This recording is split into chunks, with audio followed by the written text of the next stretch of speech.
Hello दोस्तों, आप सभी विद्यार्थियों का हमारे यूट्यूब चैनल स्टडी समागम पर स्वागत है। देखिए दोस्तों, आज का जो वीडियो है, जो आज में एमसीक्यू क्वेश्चन लेकर आए हैं, वो राजस्थान की पॉलिटिकल से संबंधित हैं, यानी कि राजस्थान के प्रशासनिक ढांचे से संबंधित है, जो आपके वीडियो मेंस के एग्जाम के लिए बहुत इंपॉर्टेंट है। एक बार इनको करने के बाद आपको पूरा का पूरा सिलेबस जो आपका पॉलिटिकल का लगता है ना, सारा का सारा याद आ जाएगा। इसलिए मैं जितने भी आपके लिए एमसीक्यू क्वेश्चन करवा रहा हूँ ना, वो सारे के सारे आप लेते रहें और रेगुलर लेते रहें, ठीक है ना। क्योंकि मैंने आपके लिए सारे के सारे नोट्स बनवा दिए हैं। जितने भी आपके टॉपिक थे, आपके आर्थिक विकास से संबंधित थे, आपके पॉलिटिकल ज्योग्राफी, जितने भी टॉपिक थे सारे के सारे मैंने आपको करवा दिए हैं। राजस्थान से संबंधित, भारत से संबंधित, आपके विश्व से संबंधित सारी की सारी ज्योग्राफी मैंने भी आपको करवा रखी है। और अभी मैं आपके लिए एमसीक्यू क्वेश्चन लेके आ रहा हूँ, और एमसीक्यू क्वेश्चन की क्लास को आप परमानेंट लेते रहें। इससे आपकी तैयारी को बूस्टिंग मिलेगी, ठीक है ना। आपकी तैयारी बेहतरीन करने में आपको मदद मिलेगी। दोस्तों, मेरी आपसे विद्यार्थियों से रिक्वेस्ट है कि यदि आपको वीडियो पसंद आता है तो वीडियो को लाइक करना और अपने दोस्तों के साथ शेयर करना, और इस चैनल को सब्सक्राइब किए बिना मत जाना।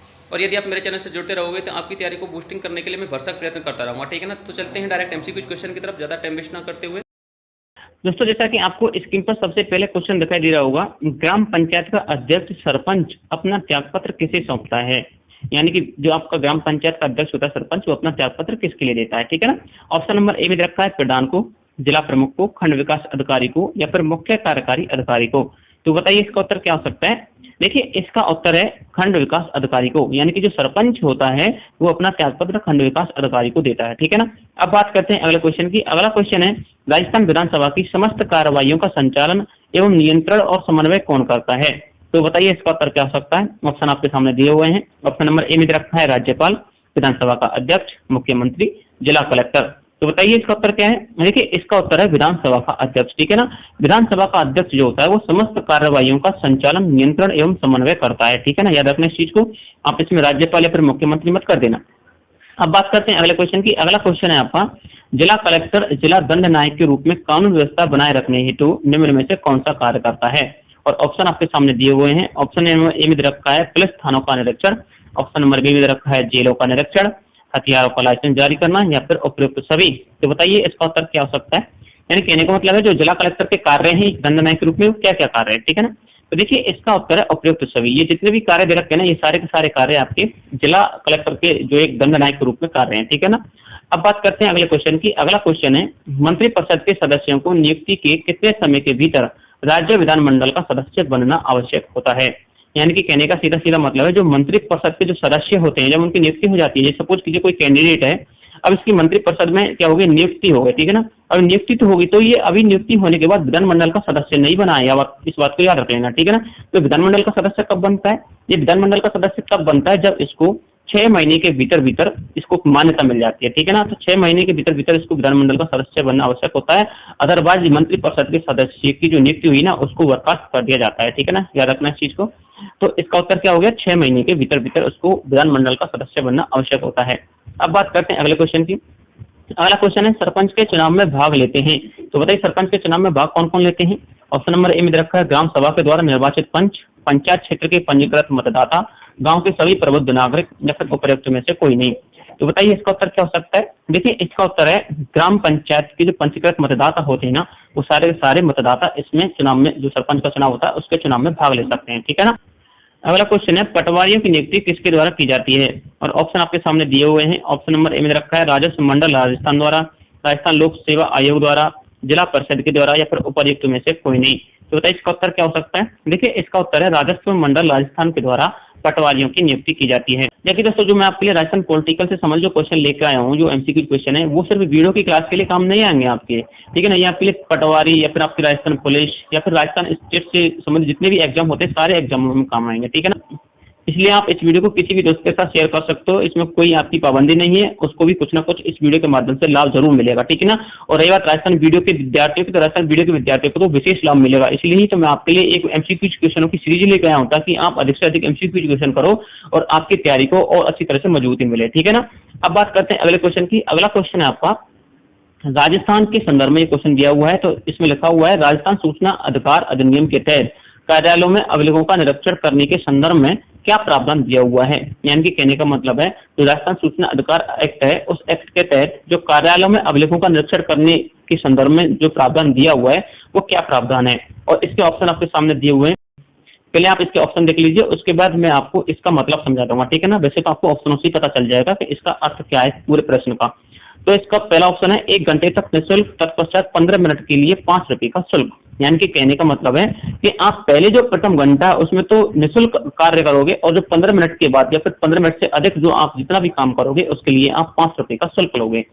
अब बात करते हैं अगले पॉइंट की। अगला पॉइंट लिखा हुआ है बी नंबर पर, 2 घंटे तक निःशुल्क, तत्पश्चात 15 मिनट के लिए 5 रुपए का शुल्क, 3 घंटे तक निःशुल्क, तत्पश्चात 15 मिनट के लिए 5 रुपए का शुल्क, और ऑप्शन नंबर 4 में लिखा हुआ है 5 घंटे तक निःशुल्क, तत्पश्चात 15 मिनट के लिए 5 रुपए का शुल्क। तो बताइए इसका उत्तर क्या हो सकता है। देखिए दोस्तों, इसका उत्तर है लास्ट वाला, यानी कि जो नंबर 4 है उसको लॉक किया जाए। ऑप्शन नंबर 4 में लिखा हुआ है 5 घंटे तक निःशुल्क, तत्पश्चात 15 मिनट के लिए 5 रुपए का शुल्क। यानी कि कहने का मतलब यह है कि जो सरकारी कार्यालय होते हैं ना, उनमें 5 घंटे तक निःशुल्क तो आपका परीक्षण किया जाएगा, यानी लेक्चर किया जाएगा। उसके बाद जब आप 15 मिनट या 15 मिनट से अधिक काम करोगे तो उसके लिए आपको 5 रुपए का शुल्क दिया जाएगा, ठीक है ना। तो इस तरह से इसका उत्तर यह है। अब बात करते हैं अगले क्वेश्चन की। अगला क्वेश्चन है आपका, राज्य सरकार को सचिव किस सेवा से संबंधित होते हैं। जो राज्य सरकार के जो सेक्रेटरीट होते हैं वो किस सेवा से संबंधित होते हैं। तो पहला ऑप्शन है आपका भारतीय प्रशासनिक सेवा, और ऑप्शन नंबर बी है राजस्थान प्रशासनिक सेवा, ऑप्शन नंबर सी है सचिवालय सेवा से, या फिर भारतीय पुलिस सेवा से। तो बताइए इसका उत्तर क्या हो सकता है। देखिए इसका उत्तर है भारतीय प्रशासनिक सेवा से, ठीक है ना। तो राजस्थान के राज्य सरकार जो सचिव होते हैं ना, वो IAS रैंक के अधिकारी होते हैं, ठीक है ना। याद रखना इस चीज को, IAS रैंक के अधिकारी होते हैं राजस्थान राज्य सेवा के सचिव। अब बात करते हैं अगले क्वेश्चन की। अगला क्वेश्चन आपका, निम्नलिखित में से कौन कभी भी राजस्थान विधानसभा के विपक्ष के नेता नहीं रहे। तो बताइए कौन नहीं रहे। पहला ऑप्शन है आपका Parshuram Maderna, option number B Ramnarayan Chaudhary, option number C professor Kedarnath, option number D Yadunath Singh. तो बताइए इसका उत्तर क्या हो सकता है। देखिए इसका उत्तर है आपका यदुनाथ सिंह, क्योंकि यदुनाथ सिंह राजस्थान की विधानसभा के कभी भी विपक्ष के नेता नहीं रहे। ये राजस्थान की विधानसभा के उपाध्यक्ष रह चुके हैं, ठीक है ना। क्या रह चुके हैं, उपाध्यक्ष रह चुके हैं, याद रखना इस चीज को। अब बात करते हैं अगले क्वेश्चन की। अगला क्वेश्चन है आपका, राजस्थान में लोकायुक्त के क्षेत्राधिकार पर विचार कीजिए तथा दिए गए कूटों की सहायता से उसका सही उत्तर का चयन कीजिए। और इसके जो कूट दे रखे हैं वो नीचे दे रखे हैं, और इसके जो ऑप्शन है वो ऊपर दे रखे हैं, ठीक है ना। तो ऑप्शन नंबर ए में दे रखा है केवल मंत्री, ऑप्शन नंबर बी मुख्यमंत्री सहित मंत्री, राजस्थान राज्य के कानून द्वारा स्थापित निगमों के सेवक, या फिर जिला प्रमुख, उप जिला प्रमुख, प्रधान एवं उप प्रधान। यानी कि कहने का मतलब यह है सीधा सीधा, जो राजस्थान लोकायुक्त होता है, जो लोकपाल होता है, उस लोकायुक्त के क्षेत्राधिकार में कौन कौन से विभाग आते हैं। तो देखिए लोकायुक्त के क्षेत्राधिकार में कौन कौन से विभाग आते हैं। एक तो वो केवल मंत्रियों की भी जांच कर सकता है, ठीक है ना। मंत्रियों पर वो क्या कर सकता है, जांच कर सकता है, उन पर रेड मार सकता है। और नंबर दूसरा कौन सा है, मुख्यमंत्री सहित मंत्री, ये मुख्यमंत्री पर रेड नहीं मार सकता, याद रखना इस चीज को, कौन, लोकायुक्त। अब बात करते नंबर 3 की। तो राजस्थान राज्य के जितने भी कानून के द्वारा स्थापित जो निगम, यानी कि जो राजस्थान के गवर्नमेंट सेवक होते हैं, उन पर भी रेड मार सकता है, ठीक है, याद रखना इस चीज को। तो ये निगमों पर क्या मार सकता है, जो निगमों के सेवक होते हैं उन पर रेड मार सकता है। ऑप्शन नंबर डी कहता है जिला प्रमुख, जिला प्रमुख पर भी मार सकता है, और प्रमुख प्रधान, जो जिला प्रमुख का उप प्रधान होता है, उन पर भी रेड मार सकता है। तो कहने का सीधा सीधा मतलब है, ये मुख्यमंत्री सहित मंत्रियों को छोड़ करके सारे जो क्षेत्र अधिकार होते हैं इसी के अंतर्गत आते हैं, ठीक है ना। कौन कौन से, केवल मंत्री वाला, निगमों के सेवकों वाला, प्रधान, उप प्रधान, जिला प्रमुख वाला, इन सभी को ये अपने क्षेत्र अधिकार के अंतर्गत रखता है। तो इसमें ऑप्शन नंबर कौन सा लॉक किया जाएगा, नंबर 2 को हटा दीजिए। तो इसमें आ गया आपका 1, 3, 4, ठीक है ना। तो ऑप्शन नंबर 1, 3, 4 को लॉक किया जाए। अब बात करते हैं अगले क्वेश्चन की। अगला क्वेश्चन है आपका, राजस्थान विधानसभा के लोक महत्व के किसी विषय पर स्थगन प्रस्ताव की प्रक्रिया के नियमों के संबंध में निम्न में से कौन सा कथन सही नहीं है, ठीक है ना। कौन सा पूछ रहा है, सॉरी, कौन सा कथन सही है पूछ रहा है, ठीक है ना। अब बात करते हैं इसका ऑप्शनों की। ऑप्शन नंबर ए में रखा है प्रस्ताव प्रस्तुत करने हेतु अध्यक्ष की सहमति आवश्यक है, ठीक है ना। प्रस्ताव प्रस्तुत करने हेतु अध्यक्ष की सहमति आवश्यक है, बिल्कुल सही बात है। जब अध्यक्ष की सहमति नहीं होगी तो प्रस्ताव प्रस्तुत होगा ही नहीं। अब बात करते हैं अगले क्वेश्चन की। प्रस्ताव द्वारा विशेष अधिकार का प्रश्न उठाया जा सकता है, ठीक है। प्रस्ताव द्वारा विशेष अधिकार का प्रश्न तब नहीं उठाया जा सकता, कब, जब हम विशेष जो प्रस्ताव प्रस्तुत करते हैं तब नहीं उठाया जा सकता। ये चर्चाएं जब होती है ना तब उठाया जा सकता है, ठीक है ना। तो इसका ऑप्शन नंबर बी नहीं है, ऑप्शन नंबर ए तो है। अब बात करते हैं अगले पॉइंट की। आगे लिखा हुआ है प्रस्ताव हाल ही घटित किसी विशिष्ट घटना तक सीमित रहेगा, ये बिल्कुल सही है। हाल ही में जो घटित घटना होती है उसी तक सीमित रहता है। अब बात करते हैं इसके बाद 4th नंबर की। एक ही बैठक में एक से अधिक प्रस्ताव प्रस्तुत नहीं होंगे, ये भी बिल्कुल सही है, ठीक है ना। इसका ऑप्शन नंबर बी गलत है। बी कौन सा गलत है, प्रस्ताव द्वारा विशेष अधिकार का प्रश्न उठाया जा सकता है, ये गलत है। तो इससे उत्तर कौन कौन से सही है, 1, 3, 4, ये 1, 3, 4 वाला कथन सही है, ठीक है ना। इसको लॉक किया जाए। अब बात करते हैं अगले क्वेश्चन की। अगला क्वेश्चन लिखा हुआ है राजस्थान में जिला न्यायाधीश निम्न में से किसके पर्यवेक्षण में कार्य करता है। तो बताइए राजस्थान में जो जिला न्यायाधीश होता है किसके पर्यवेक्षण में, यानी कि किसके अधीन कार्य करता है, इस तरह से समझ लीजिए। जिला न्यायाधीश होता है, क्या तरह से समझ लो, जो आपका जिला न्यायालय होता है ना, जिला न्यायालय, इसके जस्ट ऊपर कौन सा न्यायालय होता है जो इसको अधिकार में रखता है। इसके जस्ट ऊपर कौन सा न्यायालय होता है बताइए, सर्वोच्च न्यायालय या फिर उच्च न्यायालय या फिर आपके राजस्व मंडल या फिर इनमें से कोई नहीं। तो देखिए इसके जस्ट ऊपर होता है आपका उच्च न्यायालय, ठीक है ना। तो आपको पता ही होगा सबसे ऊपर तो होता है सर्वोच्च न्यायालय। कौन सा होता है? सर्वोच्च न्यायालय। इसके अधीन होता है उच्च न्यायालय, फिर इसके अधीन होता है आपका जिला न्यायालय, फिर इसके अधीन जो जिला न्यायालय होता है ना, इसके भी अधीन होते हैं आपके जो खंड विकास अधिकारी के अंतर्गत आते हैं, या फिर ऐसा समझो जो तहसीलों के होते हैं, ठीक है ना। तहसील वाले कोर्ट, नॉर्मल जो कोर्ट होते हैं जो आपके राजस्व से संबंधित होते हैं, वो सारे के सारे इसके अंतर्गत आते हैं, ठीक है। अब बात करते हैं अगले क्वेश्चन की। अगला क्वेश्चन है, जिला कलेक्टर के संभागीय आयुक्तों के संयुक्त सम्मेलन की अध्यक्षता निम्न में से कौन करता है? यानी कि जो आपका जिला कलेक्टर होता है और जो संभाग के जो आयुक्त होते हैं, उनके जो सम्मेलन होते हैं, उन सम्मेलनों में अध्यक्षता कौन करता है, ये पूछ रहा है, ठीक है ना। यानी कि जो अध्यक्ष होते हैं वो कौन होते हैं? तो इसका ऑप्शन नंबर 1 रखा है, मुख्य सचिव अध्यक्षता करता है, या फिर पुलिस अधीक्षक, या फिर मुख्यमंत्री, या फिर राज्यपाल। तो बताइए इसका उत्तर क्या हो सकता है। देखिए जिला कलेक्टर और संभाग के आयुक्तों के सम्मेलनों की अध्यक्षता मुख्य सचिव करता है, ठीक है। कौन करता है? मुख्य सचिव करता है, याद रखना इस चीज को। अब बात करते हैं अगले क्वेश्चन की। अगला क्वेश्चन लिखा हुआ है, राजस्थान सूचना आयोग का गठन कब हुआ? ये तो सभी को पता होगा, राजस्थान सूचना आयोग का गठन 2006 को हुआ था, 18 अप्रैल 2006 को हुआ था, ठीक है ना, याद रखना इस चीज को। अब बात करते हैं अगले क्वेश्चन की। अगला क्वेश्चन है, जायकवाड़ी परियोजना किस नदी पर उपस्थित है? देखिए जायकवाड़ी परियोजना किस नदी पर उपस्थित है? गोदावरी नदी पर उपस्थित है, ठीक है ना। किस पर है? गोदावरी पर है, महानदी पर नहीं है, कावेरी पर नहीं है, और कृष्णा नदी पर नहीं है, ठीक है ना, गोदावरी नदी पर है। अब बात करते हैं अगले क्वेश्चन की। अगला क्वेश्चन लिखा हुआ है, निम्न में से कौन राजस्थान विधानसभा के प्रथम अध्यक्ष एवं उपाध्यक्ष रह चुके हैं?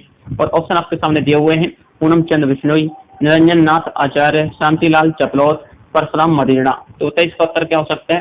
देखिए इसका उत्तर है पूनम चंद्र बिश्नोई, ठीक है ना। पूनम चंद्र बिश्नोई विधानसभा के प्रथम अध्यक्ष एवं उपाध्यक्ष भी रह चुके हैं। अब बात करते हैं अगले क्वेश्चन की। अगला क्वेश्चन लिखा हुआ है, सन 1952 में परिसीमन आयोग ने राजस्थान विधानसभा की सदस्य संख्या कितनी निर्धारित की थी? जो परिसीमन आयोग था उसने सन 1952 में राजस्थान में विधानसभा के जो सदस्य थे उनकी संख्याओं का निर्धारण किया था, ठीक है ना। अब वो कितनी संख्या उन्होंने निर्धारित की थी? 200, 160, 188, या फिर प्रत्येक जिले में 3 विधायक। तो बताइए इसका उत्तर क्या हो सकता है। देखिए इसका उत्तर है 160, ठीक है ना। परिसीमन आयोग ने 1952 में राजस्थान विधानसभा के सदस्यों की संख्या में निर्धारित तो किया था, लेकिन 160 सदस्य संख्या निर्धारित की थी, ठीक है ना। अब बात करते हैं अगले क्वेश्चन की। अगला क्वेश्चन लिखा हुआ है, राज्यपाल के कार्यकाल से संबंधित उपबंध संविधान के किस अनुच्छेद में वर्णित हैं? यानी कि जो राज्यपाल के कार्यकाल होते हैं वो किस अनुच्छेद के तहत दिए जाते हैं? तो ऑप्शन नंबर 1 अनुच्छेद 153, 154, 55, या फिर 56। तो बताइए इसका उत्तर क्या हो सकता है। देखिए इसका उत्तर है अनुच्छेद नंबर 156। 156 में राज्यपाल के जितने भी कार्यकाल होते हैं ना वो सारे के सारे वर्णित हैं। यानी कि इस तरह से याद रखो, 153 तो आपके उसके पद से संबंधित है, ठीक है ना। और 154 इसकी कार्यपालिका की जो शक्तियां होती हैं उन शक्तियों से संबंधित है। 155 इसकी जो राष्ट्रपति इसको शपथ दिलाता है, या फिर ऐसा समझ लीजिए 155 इसकी नियुक्ति से संबंधित है, ठीक है ना। किससे? नियुक्ति से संबंधित है। इसका कार्यकाल 5 वर्ष का होता है और ये राष्ट्रपति के पश्चात पर्यंत कार्य करता है अनुच्छेद नंबर 155 के तहत। और 156 राज्यपाल की कार्यपालिका से संबंधित है, यानी कि राज्यपाल के जो कार्य होते हैं उनसे संबंधित है अनुच्छेद नंबर 156। याद रखना इस चीज को। अब बात करते हैं अगले पॉइंट की। अगला पॉइंट लिखा हुआ है, सॉरी अगला क्वेश्चन लिखा हुआ है, निम्न में से कौन सी विधानसभा का चुनाव राजस्थान में प्रथम बार वीवीपैट का प्रयोग किया गया था? वीवीपैट का मतलब होता है very final valid paper audit trial, ठीक है ना। तो इसका प्रयोग कब किया गया था? देखिए इस तरह से जो वोटर मशीन होती है ना, ये वोटर मशीन की तरह कार्य करती है, ठीक है ना। तो कौन सी विधानसभा में वीवीपैट का प्रयोग किया गया था बताओगे? तो इसका ऑप्शन आपके सामने दिए हुए हैं, 12वीं, 13वीं, 14वीं, या फिर आपकी 15वीं विधानसभा में। तो देखिए इसका उत्तर है आपका 15वीं विधानसभा में वीवीपैट का प्रयोग किया गया था। अब बात करते हैं 14वीं विधानसभा की। तो 14वीं विधानसभा 2013 में आई थी, ठीक है ना। कब हुई थी? 2013 में। तो 14वीं विधानसभा 2013 में नोटा का प्रयोग किया गया था राजस्थान में। याद रखना इस चीज को, किसका? नोटा का प्रयोग किया गया था 14वीं विधानसभा 2013 में, ठीक है ना। अब बात करते हैं अगले क्वेश्चन की। अगला क्वेश्चन लिखा हुआ है, पटवारी भू अभिलेखों का कर्तव्य क्या है? तो बताइए पटवारी के जो पटवारी भू अभिलेखाकार होते हैं इनको भू अभिलेखाकार कहते हैं, पटवारियों को, ठीक है। क्या कहते हैं? भू अभिलेखाकार। इनका कार्य क्या होता है भाई?